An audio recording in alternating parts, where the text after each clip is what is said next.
Bringing the mind to a state of quiescence is essential for the practice of meditation. Once an individual is able to achieve this state during meditation, it is a next step to carry that silent mind into the external life. People frequently ask how it is possible to have a silent mind at any time or under any circumstances. They are used to looking at the mind as a factory of thoughts and believe that the thoughts are created and disseminated from there. What they soon find out, as they deepen the meditation practice, is that the mind is not a creator of thoughts, but a receiving, transmitting device that captures thought forms from outside, processes them internally, and retransmits them, possibly with some modification or adjustment, but frequently exactly as they were received.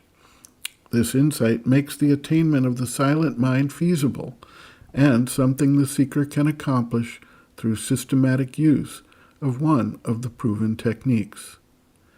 It should be noted that Swami Vivekananda also provides another clue that can be extremely helpful for the seeker. He points out that there is a direct link between the breath and the mental being. By seizing control of the breath, the seeker can readily prepare the mind for achieving a quiet state that is then useful for practicing the more definitive techniques described by Sri Aurobindo, whose own experience of the silent mind has been described by him elsewhere. When the mind falls silent, it is able to receive the inspirations, intuitions, insights from higher levels of consciousness that replace the ordinary traffic that occurs based on the energies associated with mind, vital, and body that are the normal processes that occupy the mental space.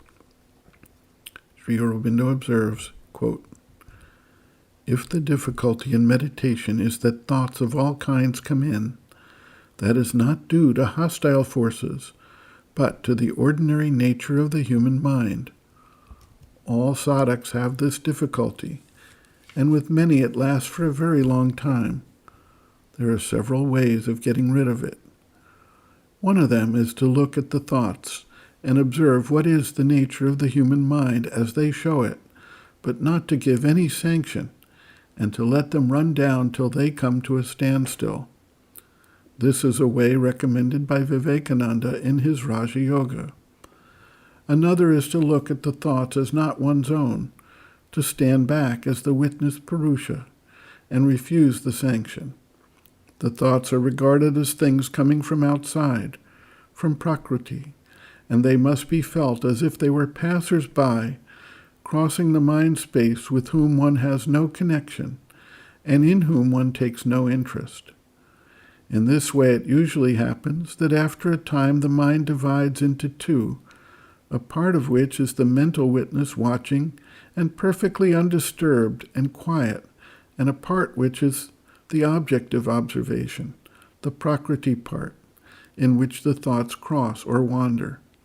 Afterwards, one can proceed to silence or quiet the Prakriti part also. There is a third, an active method by which one looks to see where the thoughts come from, and finds they come not from oneself, but from outside the head, as it were. If one can detect them coming, then, before they enter, they have to be thrown away altogether.